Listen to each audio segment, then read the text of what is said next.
In this presentation, we'll talk about Italy and the development of modern transportation. So, Italy's role and impact in the global development of our contemporary system of transportation. So, we'll talk about ships, trains, cars, airplanes, and lastly about scooters. I want to start right away from a little bit of a context related to the creation of our global network of transportation. And I want to start from the fact that in the late 19th century, the development of heavy industry really makes it possible, make this development possible through the start of the production of iron and steel. This happens in Italy through the the manufacturing of the Falck acciaierie, so producing really the backbone of the assembling industry, mechanical industry. Also, the development of facilities for the production and the supply of energy, so oil and coal. And in particular, I want to point out that the Società Edison, so the creation of light and electricity, was founded and imported in Italy in the early 1880s, right after Edison's invention of the light bulb in 1878. This is really key for developing production sites, and also the development of like shipyards and sites where the building and assembling of trains, bicycles, cars, and airplanes could be made possible. In particular, I want to mention the name of Ansaldo, which is one of the most important companies in Italy for the assembling and the production of ships and building material. Ansaldo is in Genoa. Also, the presence of Fiat, that was one of the sites where these first raw matter were assembled together in the production of vehicles, buses, or transportations of vehicles of public transportation, liners, ships, and engines. So this makes Fiat and Ansaldo really two very powerful forces in the industrial development of a nation, but also very powerful forces in the war. So during World War I, actually, Fiat was one of the key companies that pushed for Italy's intervention in the war because of like a clear kind of set of orders that would come with the war. And Fiat was represented as like really the forging energy of the nation, and as the company was like producing ships, cars, trucks for the Italian army. And in this sense, it is true that the First World War becomes a war of production more than just a war of combat. Now, within this context, I also want to point out that the development of heavy industry is coupled with the development of routes.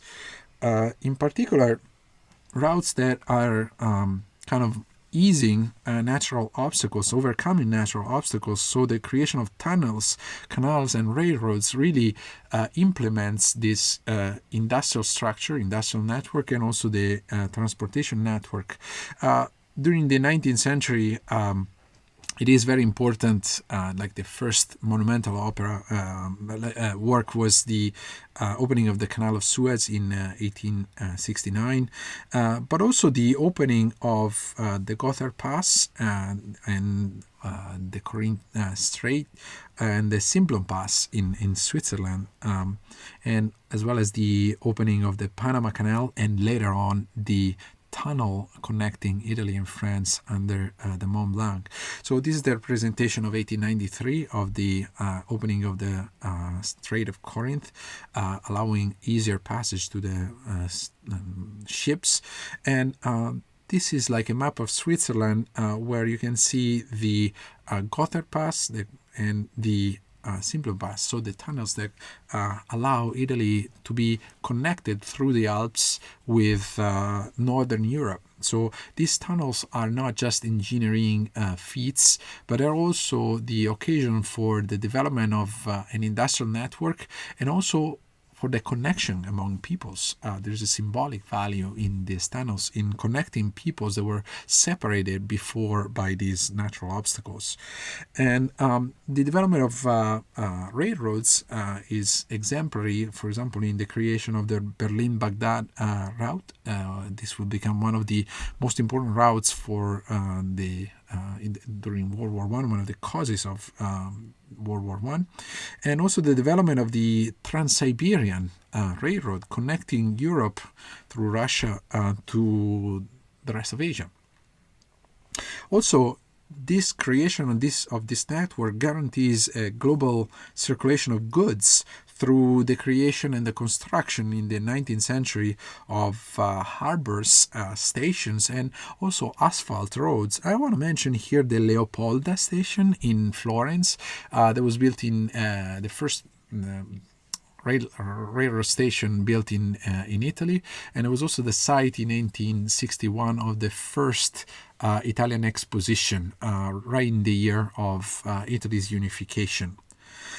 Now, with regard to asphalt roads, I want to point out that the highway of the lakes, Autostrada dei Laghi, connecting Milan to Varese and the lakes, was actually the first highway ever built in asphalt, so in the early 1920s. And also this global network and this global construction of crossroads for this communication and transportation is due not just to the industrial system but also to the new global movement of people. So emigration and the movement of people as a workforce. So Brazil, Argentina, also the United States were in need of a new workforce to build their own infrastructures. And these routes were also implementing the birth of tourism. And so this is also an image related to the kind of the emergence of mass immigration, mass movement of peoples. Now, trains and railways. Stephenson's locomotive dates 1825, and the first train line in Italy was built in 1839. It was like a 7 kilometers railway connecting Napoli and Naples and Portici. So this is an image of the time, and this also explains how advanced actually the Kingdom of Naples under the Bourbon was. Now, in 1861, at the national unification, the need to invest in the railroad system was very dire, also because Italy's railroad system was really, really limited. And so the building of the infrastructures was key and fundamental and paramount to developing a modern nation. And after 1870, so after the seizing of Rome and its becoming the capital of Italy, the investment of infrastructure really was meant to support industry and tourism as well. And the railroad web network really was implemented quite a while, as you can see. Railroads were also were meant for transportation of industrial goods, but also for tourism, especially as advertised in Switzerland through the tunnels that we mentioned. Now, trains were also conceived as means of public transportation during the late 19th century in the most important cities of the world. So the subway system was actually developed in London in 1863, and in the United States in Boston for the first time in 1897, and then in Paris 1900, Berlin 1902, and New York in 1904. In Italy, it arrived very late, and the first metropolitan kind of subway system was developed in Rome in 1955 and later in Milan in 1964. they're still expanding nowadays. Now, this is an image of Monet Gare Saint-Lazare in Paris that I want to couple with a poem by Giuseppe Carducci, kind of the Italian most renowned poet of the post-unification period, entitled At the railroad station in a fall morning. So the painting and the poem actually describe the gloom of this cloud of smoke that comes from trains as a symbol of a modernity that is somewhat alienating us from the things that we love, as described in Carducci's poem, by the fact that the train is actually what carries his beloved away from him. So the image of clouds of smoke is paired with the grayness and the gloom of modern life, but also at the same time in contemporary visual repertoire. So, for example, in Denitis, The Train Passes of 3 years later, the cloud of smoke certainly replicates the grayness of the sky, but it's also a symbol of the new speed and the new capacity to cross space that modernity allows. And this is, as opposed to happen in contrast with the stillness of the two peasants on the floor of the painting.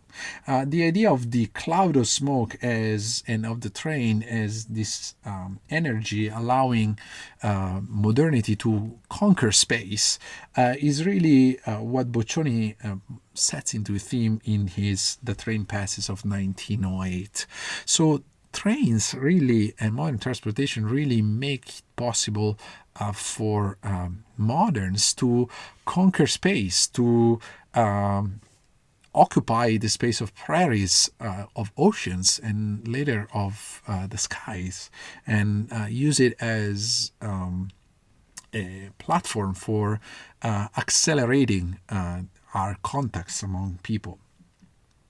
Now, with ships, liners, and navigation, I want to show you how much the naval transportation grew in speed from the early 19th century to the mid-20th century. So only 3 days were needed to cross the Atlantic Ocean and the mid-20th century. So with ships, we assisted at an acceleration of this conquest of space of the oceans.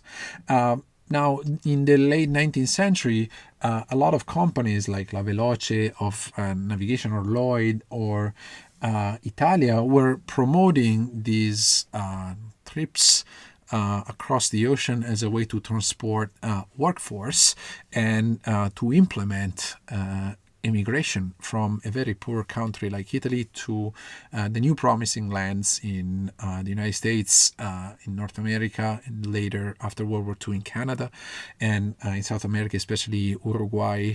Montevideo was one of the most heavily populated Italian cities in South America, Buenos Aires in Argentina, and Brazil. So Sao Paulo is still today the city with more Italians in the world. And there were, of course, tragedies at sea carrying immigrants.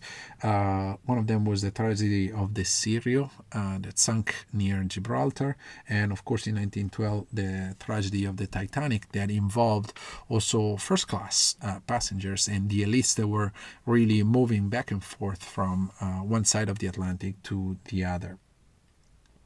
Now, to give you a sense of this phenomenon of immigration, I want to display how in the first part of the years of the Great Immigration, so from 1876 to 1900s, it's actually the north of Italy, the greatest area of immigration. And a lot of people that were from northern Italy were escaping from poor agricultural conditions, and somewhat they were also using immigration as a form of strike against their lord and bosses.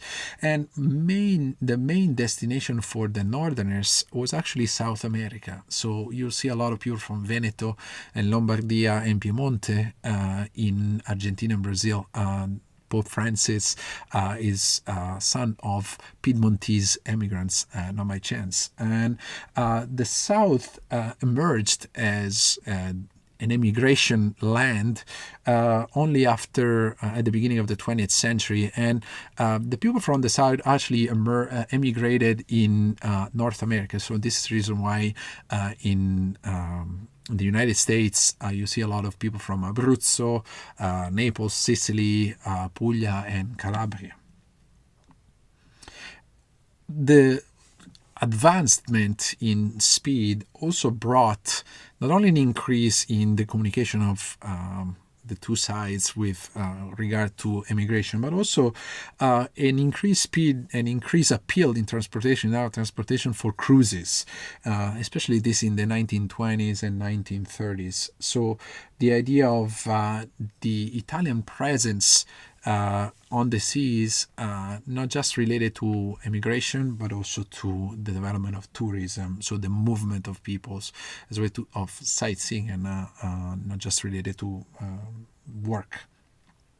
With regard to automobiles, this is kind of a phenomenon that has a global dimension. Automobiles are really a tool that develops over time, is engineered over time, from the first internal combustion gas engine by Otto of 1876 to Benz's two-stroke gasoline engine of 1880, developing later with Diesel's air-fuel mixture engine of 1894.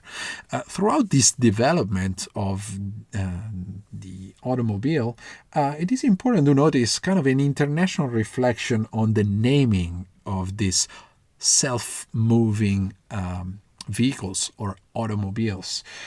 Because like in several countries, we have the notion of the car, coche or carrozza, Spanish and Italian, implying the notion of the old car with horses. And also the car in trains.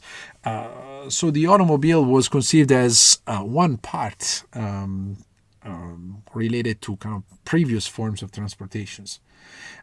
This word car is also a word that appears in Italian in the form of the word carrozzeria, so the body of a car. But the word carrozzeria is related to the word carrozza, car, so transported by horses. And Italians were really masters in crafting coaches, cars. And from this tradition, we have like the birth and the creation of a knowledge that will be transported onto really coach making and the styling of cars. So one example is the very famous brand in designing coaches, bodies for cars of Pininfarina, which comes from this long tradition of excellence in Italy. Now, the other word for automobiles is actually Wagen in German, related to wagon, again to the image of related to the trains. In French, the automobile is called voiture, like vettura in Italiano, in Italian related to the idea of the vehicle, tracing automobiles in relation to their movement, to their being thrown into something, as literally the verb implies in Latin. And in Italian, the automobile is actually called la macchina, so it refers to machine, so it's the machine, or it relates to machinery in a way. Now, producing automobiles was related to the chain, the mechanical chain, the assembling line that was developed in the bicycle industry. And in the end of the 19th century, the bicycle industry was really predominant in the production of self-moving vehicles. So this same technology or assembly line was transported to the creation of the assembly of automobiles and later of airplanes. So all the great names, brands producing cars were actually producing cycles, like Fiat, Isotta Fraschini, Bianchi, and Lancia as well. Now, Fiat was founded in 1899, and Fiat is an acronym for Fabbrica Italiana di Automobili, so Italian factory of automobiles. And Fiat is really what launches the automobile on the market. At the beginning, as we see in this image of Marinetti riding, in this case, like an Alfa Romeo, the market, the Lancia, the market was for an elite. And the experience that Marinetti had in riding automobiles was an experience that was transported into art in the Manifesto of Futurism, that actually describes a car accident that Marinetti had, transfiguring it into kind of the launching platform for the development of his new movement, Futurism. Now, I was saying that Fiat launches cars on the market, especially after 1912 with the launching of Fiat Zero, which was like the first car that had like a broader market than just the elites. It was like a less expensive car. Now, cars started to emerge in the Italian market at a broader level in the 1920s after World War I, with brands like Isotta Fraschini, also imported brands, foreign brands like Cadillac, and in particular after 1922's release of the Lancia Lambda, which was kind of a revolutionary car for its technology, but also for its appeal on the market. With regard to airplanes, now we have to start from 1903 with the first flight of the Wright brothers in Kitty Hawk, North Carolina. And the flight, there was kind of an unexpected development from two bicycle engineers, mechanics, rather than from two scientists that, despite their differently from the scientists, had the ability to develop materials that allowed them to complete their feat. But after their achievement, a number of achievements are records are set, starting from the 1909 flight by Louis Blériot across the English Channel. And basically, in 1909, in Italy, there was like the first flight contest in Montichiari, near the Lombard city of Brescia, which actually inspired the year after the first airplane novel ever written in the world by D'Annunzio, entitled Forse che sì, forse che no, maybe yes, maybe not. And this is the poster of the contest that also D'Annunzio transfigures in his novel. And in 1911, Italy is actually at the avant-garde of the new flying technology and actually uses airplanes for the first time in the Libyan War, not only as a surveying tool, but also for bombardment. So this is the first aerial bombardment of history. Now, Marinetti will describe this aerial bombardment in a book like La Presa di Tripoli, in which he describes the Italian campaign of Libya, but also he will describe the experience of flying in his report of the Second Balkan War in Adrianople near Bulgaria in 1913, published with the title Zangtuntum in 1914. As you can see, the book is really a form of words in freedom, combining words with their graphic form. And we see in the vrr and in the navigation of malleable mountains the experience of flying through the cloud or flying through the fluid sculptures of the cloud. So flying as a form of synthesis and unity or creation of a new kind of dematerialized self, kind of bodiless self, but also as the metaphor of a new kind of art, which is a sculpture, so eternal, but also fluid, in movement, and in this way also modern. Now, in 1915s, 15 airplanes are started to be used as weapons and surveying tools during World War One. From the vision from above was granting the possibility to know the territory of the enemy. Now, during the war, there was really flying was really still related to limited number of pilots, and these pilots were kind of aces that were engaging like duels. Really, people were keeping the stats of each pilot, and among them, the most famous one in Italy was Francesco Baracca, who died in 1918, right a few months before the end of the war. Francesco Baracca was the idol, really the myth of Enzo Ferrari, and his pranking horse, symbol of his airplane, would be transposed on the symbol of the Ferrari cars. Now, in World War One, airplanes became also literary and cultural symbols, for example, in the experience of D'Annunzio. Once again, D'Annunzio, the poet, the most important Italian poet of the time, really, D'Annunzio decides to fly upon the city of Vienna, which was the capital of the enemy, the Austrian Empire that was fighting against Italy, and decides to not only see Vienna from above as a symbol of power, of conquest in a way, of divine power.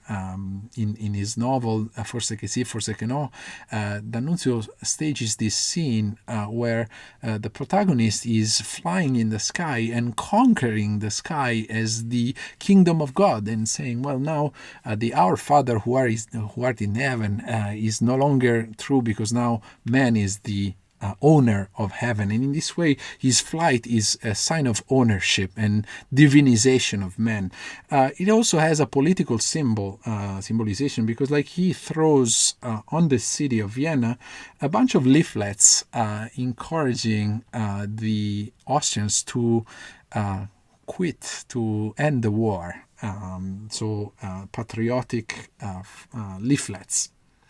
This gesture will be imitated a few years later in 1931 in a different context by the Italian professor at Harvard, Lauro De Bosis, who was the instructor of Italian at Harvard University and was an anti-fascist, and who decided to fly upon the city of Rome in 1931 to throw on the city leaflets encouraging the Romans to abandon the dictatorship.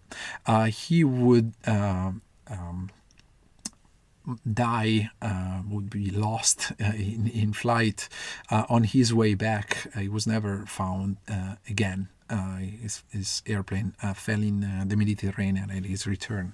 But a few days after his death, an article appeared on Le Figaro entitled Histoire de ma mort, so the history of my death, describing the meaning of his gesture. So airplanes are conveying this symbolic value. There's not just technological achievements, but they're also cultural instruments that create an imagination of things.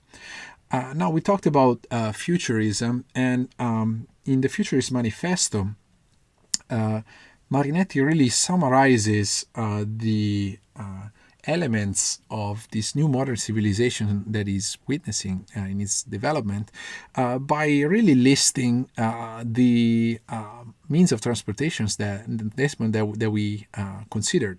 And in the manifesto, he says these things about his new poetics, and he says, "We will sing of the great crowds agitated by work, pleasure, and revolt, so the masses, the multicolored and polyphonic surf of revolutions in modern capitals, so the movement of people, the nocturnal vibration of the arsenals, shipyards, Ansaldo, and the workshops, so Falk, beneath their violent electric moons, the gluttonous railway stations devouring smoking serpents." So the idea of smoke as a force, as an energy, not of gloom, but of vibration and change. Factories suspended from the clouds by the thread of their smoke. again, the energy of transformation, bridges with the leap of gymnasts flung across the diabolic cutlery of sunny rivers. So the instrument, the tools to connect, to make possible the communication. And also we'll sing of adventurous steamers sniffing the horizon, great-breasted locomotives puffing on the rails like enormous steel horses with long tubes for bridle, and the gliding fight of airplanes whose propeller sounds like the flapping of a flag in the applause of enthusiastic crowds. So these means of transportation are humanized, are endowed with not just their technological force, but with the human force of change and renovation. So the transportation and the setting of this industrial network is also accompanied by the creation of an imagery. In the context of airplanes, futurists really emphasize the importance of the symbolization of airplanes after World War I in their kind of second phase of futurism, whose most important trait and innovation was really what is called the aerial poetry or aerial painting. So the painting of scenes from above in movement, like Dottori's 300 kilometers above the city, or Tullio Crali's The Future. So the idea of seeing from above as a way to dominate this new world, as expressed, by the way, in Universal Expositions, the vision from above, for example, from the Tour Eiffel in the 1889 exposition in Paris, was really the possibility, symbolizing the possibility to own space by seeing it from above. And this is also the content of a very famous documentary, The Triumph of the Will by Leni Riefenstahl, the most important German director in the 1930s, which stages like a parade, like a rally of Hitler in the city of Nuremberg. And that starts symbolically with the vision of Hitler flying on an airplane from the clouds and observing the world from above as a symbol of his dominion, but also of his supposed divinization on the German people. Now, I want to take like a little extra parenthesis here in describing the passage from airplanes to the development of scooters as a real Italian means of transportation. This is because, like, during the war, especially American troops developed this military scooter for paratroopers that allowed, like, easier mobility behind the lines, the enemy lines. So this scooter, it was kind of a military light vehicle of transportation, was really popular and really inspired after the war the development of another light means of transportation, especially in urban settings. And the light mobility included also a real issue on how to create a sturdy yet light body for a vehicle. This was paramount for the creation of airplanes, but also for the creation of scooters. And the story of scooters is related to two engineers. One is Cesare Pallavicino, who responded to the question on the body for a vehicle by applying the idea of like creating a body made of tube frames. And the other is the engineer Corrado D'Ascanio, who instead wanted to apply spar metal sheets as a way to create this sturdy yet light body for a vehicle. They were both working for the airplane industry, but then after the war, the company Innocenti that was producing tubes for scaffolding really hired Corradino D'Ascanio to design a model of scooter, of a light mobility vehicle. And Corradino D'Ascanio, of course, designed it, but with spar metal sheets, and Innocenti refused this. And in this way, Corradino D'Ascanio goes back to his previous employer, Piaggio, that was producing pieces for airplanes, and proposes to them his scooter that will be launched in 1946, and it will be the Vespa, so the Wasp. At the same time, Cesare Pallavicino is approached by Innocenti, and Cesare Pallavicino was working on two frames, was really the ideal guy for Innocenti to develop such a vehicle. And in 1947, he designs his own vehicle called La Lambretta. So Lambretta and Vespa are really the two prototypes and the two most iconic vehicles of light transportation, of scooters, that really engender this and innovate gives an Italian innovation twist to transportation. Now, Vespa became more known throughout the war, especially because it was connected to the movie Roman Holiday and to the development of Italian glamour, really, in the 1950s. So the transformation of Italy from a land of immigration into a land of glamour, given the experience of a lot of American soldiers who had spent time in Italy during the Italian campaign. And as a way to give you the sense of how Vespa really captured the imagination of Americans, here is very famous scene of the movie where Audrey Hepburn, as an American princess landing in Rome, steals a Vespa and rides with it along the cities, the streets of the city. Fatemi salire!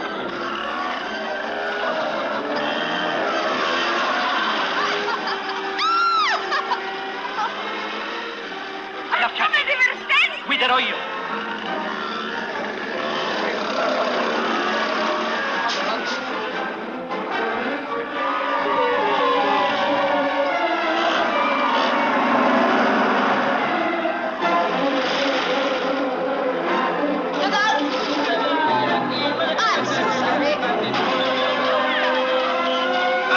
Guarda qui che macello! Tutti i cocommeri miei! Sono rovinato!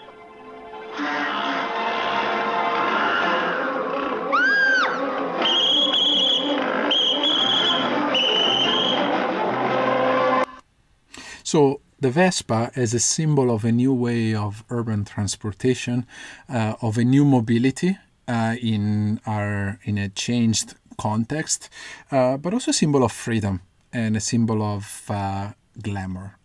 So in this sense, this concludes our itinerary from heavy transportation to light transportation and new means of transportations that are still developed by Piaggio nowadays. So I invite you to listen to the interview with Jeffrey Schnapp, who is the CVO of Piaggio Fast Forward, like a company related to Piaggio that is developing new robotic vehicles in this context to reinvent once again our models of transportation.